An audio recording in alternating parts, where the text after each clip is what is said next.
아동기 아이가 말을 너무 안 들어서 힘들어요. 안녕하세요. 교육환경 디자인 전문가 강미라 전도사입니다. 지난 시간부터 아동기 자녀 양육을 하며 부모님들이 흔히 고민하는 주제를 가지고 이야기를 나누고 있습니다. 이번 시간은 말을 너무 안 듣는 아이를 어떻게 양육하면 좋을지 나눠보도록 해요. 말 안 듣는 아이, 생각만 해도 가슴이 답답하고 화가 치밀어 오르죠. 여러분 가정의 아이는 어떤지 모르겠어요.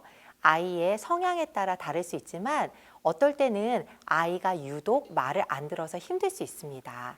시간이 길어지면 갈등도 깊어지죠. 저도 전에 말 안 듣는 학생을 맡은 적이 있어요.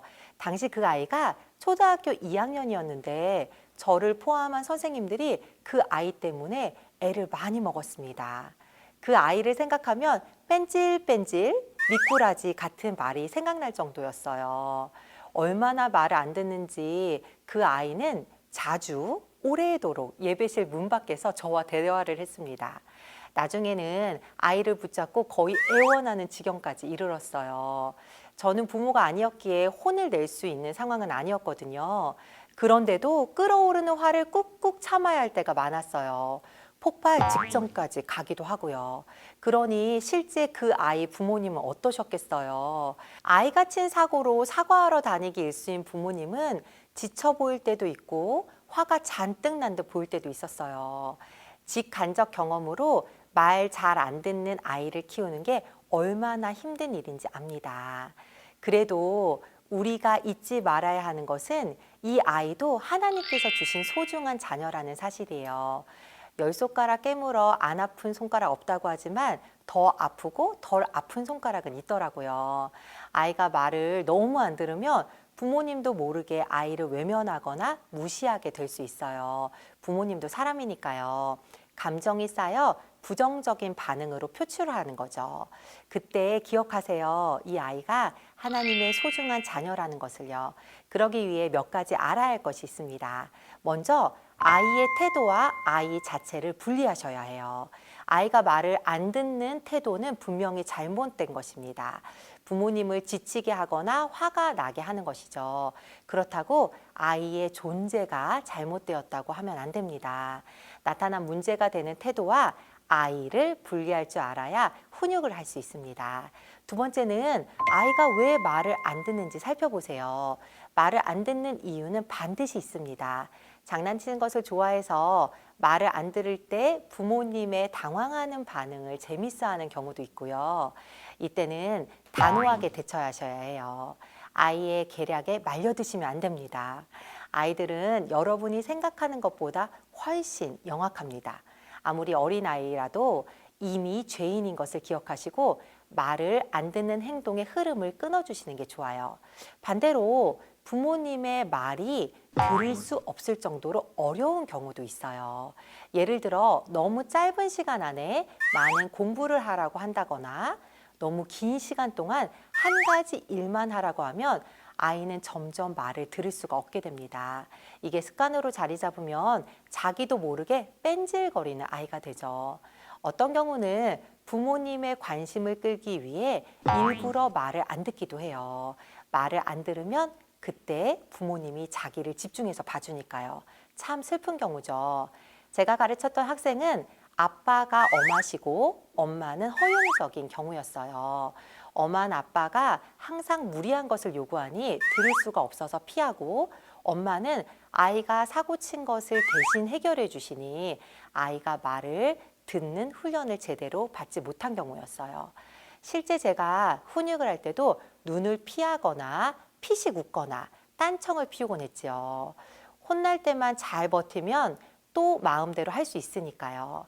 그 마음 이면에 애정 결핍도 보였습니다. 그래서 전 그 아이를 만날 때마다 꼭 안아주기 시작했어요. 넌 지금보다 더 잘할 수 있는 아이야 하면서 몸을 빼는 아이를 안고 기도해주곤 했죠. 어떻게 되었을까요? 아이는 계속 말을 안 들었습니다. 너무 반전이죠? 그런데 아이의 변화가 없었던 건 아니에요. 세 번째는 원인을 찾으면 원인을 해결하도록 노력해야 합니다.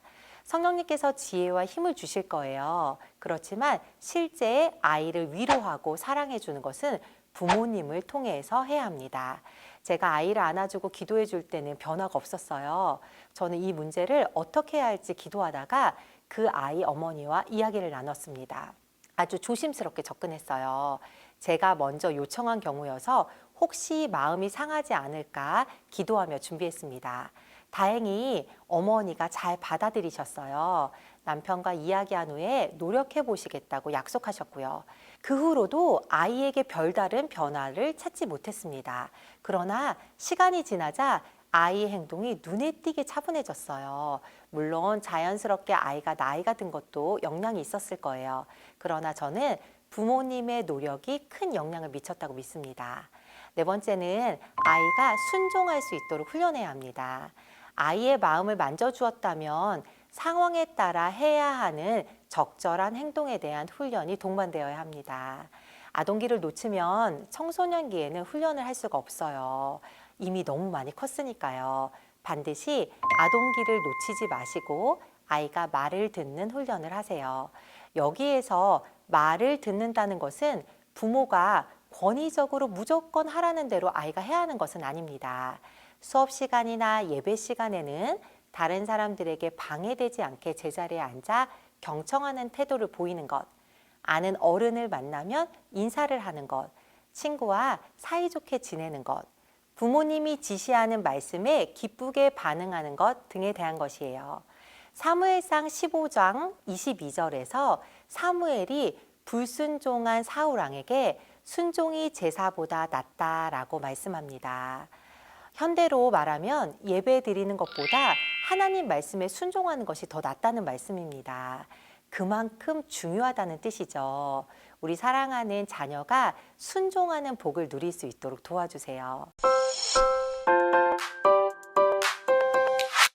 모든 행동에는 반드시 동기가 있습니다. 만약 우리 아이는 말을 안 듣는다고 생각했는데 찬찬히 지켜보면 왜 그런지 알 수 있을 거예요. 그리고 알려주고 가르치고 훈련하면 아이는 말을 잘 들을 수 있는 순종하는 선택을 할 수 있게 됩니다. 제 속을 엄청 썩인 반항아, 뺀질이 학생은 커서 대학에 진학한 후에 교회 학교 교사가 되었습니다. 엄청난 반전이죠. 오랜만에 만나 반가운 마음에 어떤지 물어보니 그 아이가 선생님, 제가 선생님 힘들게 한 거 지금 갚고 있어요 라고 말하더라고요. 커서가 뭐가 될지 참 궁금했는데 아주 잘 커져서 고맙고 대견한 아이입니다. 또한 포기하지 않고 아이가 변할 수 있도록 양육한 아이 부모님도 대단하시죠. 혹시 아이가 말을 안 들어서 힘든 시간을 보내고 계신 분 계신가요? 아직 늦지 않았습니다. 기회는 있습니다. 기도하시며 우리 아이가 순종의 훈련을 기쁘게 할 수 있도록, 그래서 끝까지 승리할 수 있도록 여러분들이 잘 해내실 수 있기를 바랍니다. 다음 시간에는 방 정리를 안 하는데 언제까지 우리 아이 방 치워줘야 할까요? 라는 주제로 찾아올게요. 모두 샬롬 하세요.